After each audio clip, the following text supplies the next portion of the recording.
Iran supreme leader Khamenei ఉన్నారు కదా!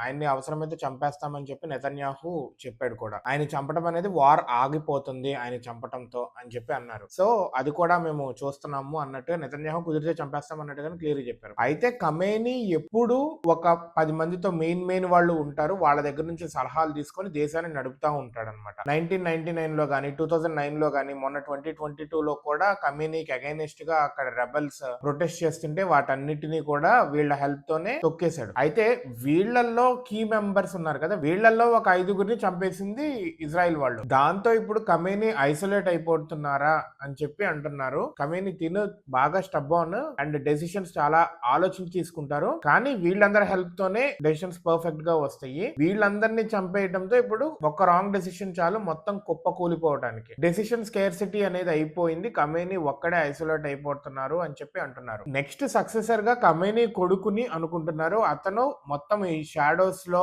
Back bone కింద బాగా ఎదుగుతున్నాడు అని చెప్పి కూడా అంటున్నారు. తిను నేషనల్ గార్డ్స్ ఆ డిపార్ట్మెంట్ చూసుకుంటున్నాడు. బ్యాక్ బోన్ లో తిను స్ట్రాంగ్ అవ్వకుండా వస్తున్నాడు. నెక్స్ట్ సక్సెసర్ ఖమేనీ కొడుకే అవ్వచ్చు అని కూడా అంటున్నారు. అయితే ప్రస్తుతానికైతే ఖమేనీ ఐసోలేట్ అయిపోయాడు. ఎవరో తోడు లేక అన్నట్టు ఆల్రెడీ ఉన్నారు. బట్ మెయిన్ వాళ్ళు న్యూక్లియర్ హెడ్ కావచ్చు, ఆర్మీ హెడ్ కావచ్చు, గార్డ్ హెడ్ కావచ్చు, వీళ్ళందరూ పోవడంతో మెయిన్ డెసిషన్స్ తీసుకోలేకపోతున్నారు అని చెప్పి అంటున్నారు.